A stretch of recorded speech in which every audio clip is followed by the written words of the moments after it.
Hi guys, I'm the co-founder of Value Invest Asia, an investment portal where we give you investment news and also in-depth analysis on listed company every single week. So if you're new to this channel, remember to hit that subscribe button so you will not miss out on any of our next videos. After 2 turbulent years, there is finally some light at the end of the tunnel for the hotel industry.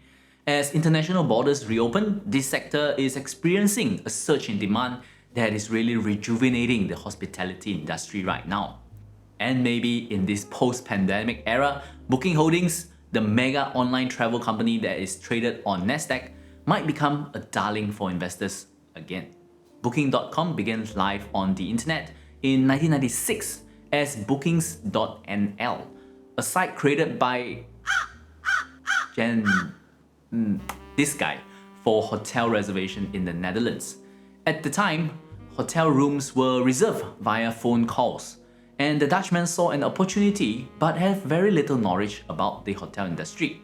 So he started with a very simple business model, charging a 5% commission for an online reservation while letting the hotel set their own room rates. The founder reasoned that the hotel should know more about what is the best rate to charge the customer. Little did he know that he has just stumbled upon a far superior business model that would end up worth billions.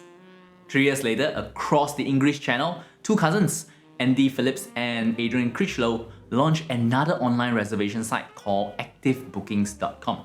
Similarly, the duo were also techie and has little clue about how the hotel industry works, so they embarked on the same business model. Activebooking.com just helped with the booking and let the customer pay upon arrival at the hotel. And this approach is called the agency model. After the stay, the hotel will pay them a small commission for the booking. Another method of managing this business is through what we call the merchants model. Activebooking.com can directly collect money from the customer upfront and then pay the customer a lower room rate after the stay.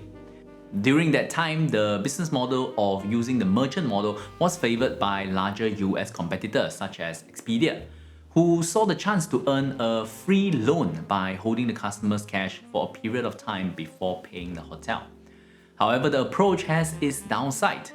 Under this model, the merchant set the room rate, which can be at odds with the hotel own rate.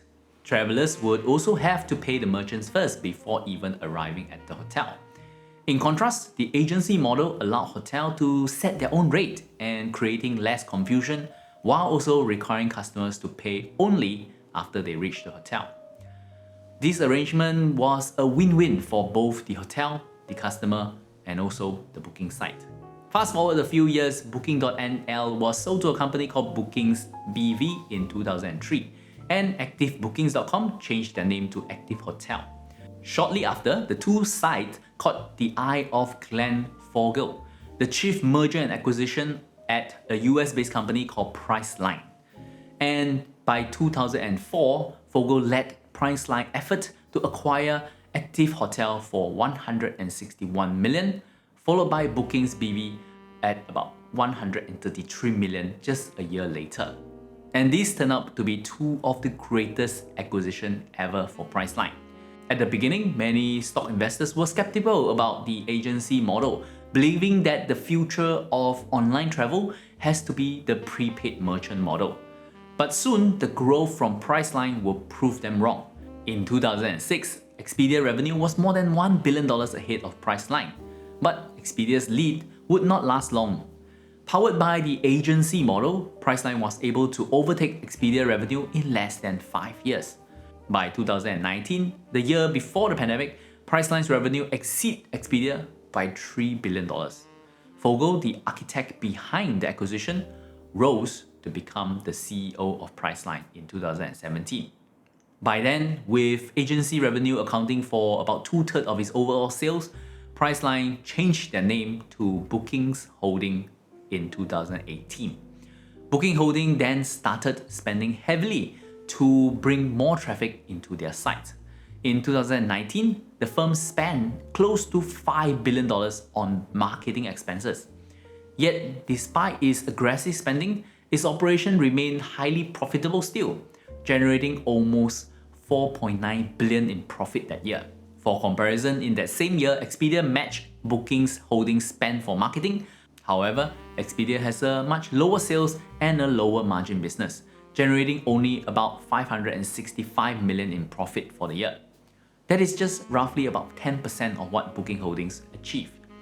And Booking Holdings has a very unique corporate structure as well. It is very decentralized, where no teams are more than 8 people.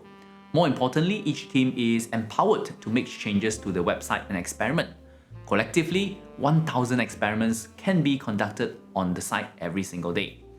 And the team are small, but they produce big results.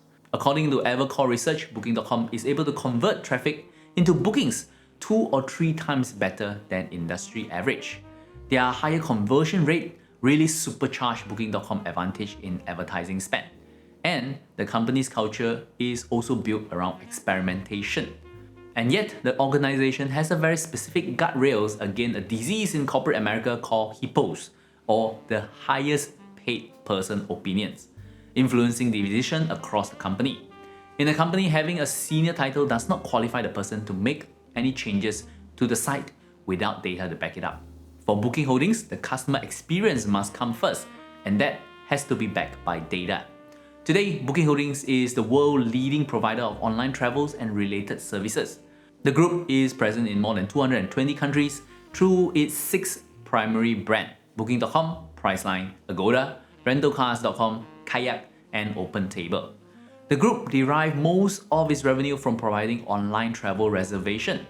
It also earns revenue from advertising services, restaurant reservation, and other services such as travel insurance product or restaurant management services. The group has been growing for more than a decade, and it seems that the growth will never stop. And by 2019, the group achieved a record revenue of $15 billion. But of course, the pandemic was a great reminder that even great, successful business can be derailed by factors outside their control. In 2020, Booking Holdings revenue was cut more than half to under $6.8 billion. But interestingly, by 2021, the group has managed to recover significantly, posting $11 billion in revenue and more than $1.1 billion in profit. That is roughly at the same level as what the company achieved in 2016. However, the recovery in travel has proved to be quite unpredictable. So much so that in April 2021, the CEO, Mr. Fogel, predicted the share of business travel will forever be lower than what they experienced pre-pandemic. A very bleak view indeed. At the moment, the global travel market is estimated to be worth $1.4 trillion, still below the $1.7 trillion before the pandemic. But if the competitive landscape continues to be the same, the odds are that Booking Holdings could be the winners among the post-pandemic world. So there you have it. Are you planning on your next trip, and are you going to use Booking Holdings site for it? Share your experience with us. And if you have gotten value from this video, please give us a like and share it with a friend who you might think will benefit from it as well. If you're ready to take the next step into investing, remember to check out our free course at valueinvestasia.com/free course. As always, my name is Stanley. Till we meet again, invest safely.